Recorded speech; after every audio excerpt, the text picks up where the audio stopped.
നമ്മുടെ രക്ഷകനായ കർത്താവായ യേശുക്രിസ്തുവിന്റെ നാമത്തിൽ സ്നേഹവദനം.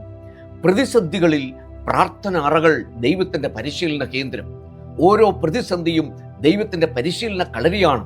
ആയത് നിങ്ങളുടെ വിശ്വാസത്തെ ശക്തിപ്പെടുത്തുകയും ആത്മീയ പോരാട്ടത്തിന് നിങ്ങളെ പാകപ്പെടുത്തുകയും ചെയ്യുന്നുവെന്ന് സങ്കീർത്തനം 119 അധ്യായം 71 പറയുന്നു. കാരണം അത് ദൈവത്തിന്റെ തത്വങ്ങളും രീതികളും നിങ്ങളെ പഠിപ്പിക്കുന്നു.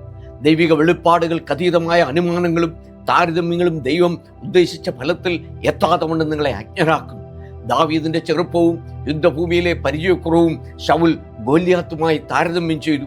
സങ്കീർത്തനം 8 അധ്യായം 2 നമുക്ക് ഉറപ്പ് നൽകുന്നത് ശത്രുവിനെ നിശബ്ദമാക്കുവാൻ ശിശുക്കളിലൂടെ ദൈവം ശക്തി സ്ഥാപിക്കുന്നുവെന്നത്രേ.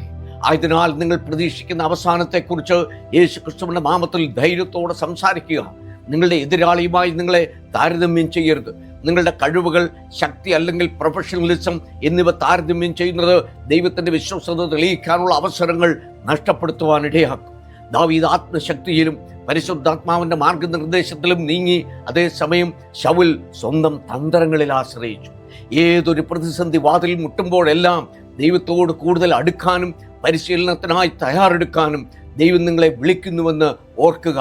അങ്ങനെ അവന് നിങ്ങളെ ഉയർത്തുവാൻ കഴിയും. യെശയ്യാവ് 49 അധ്യായം 2 പറയുന്നത് ദൈവത്തിന്റെ പരിശീലന മുറി നിങ്ങളെ വിജയത്തിനായി സജ്ജരാക്കുന്നു എന്നാണ്. അവൻ നിന്റെ വായെ മൂർച്ചയുള്ള വാൾ പോലെയാക്കുന്നു, നിന്നെ മിനുക്കിയ തണ്ടാക്കി തീർക്കുന്നു. ഓർക്കുക, ദൈവം നിന്റെ സംരക്ഷകനും നിന്റെ സംരക്ഷണവുമാകുന്നു.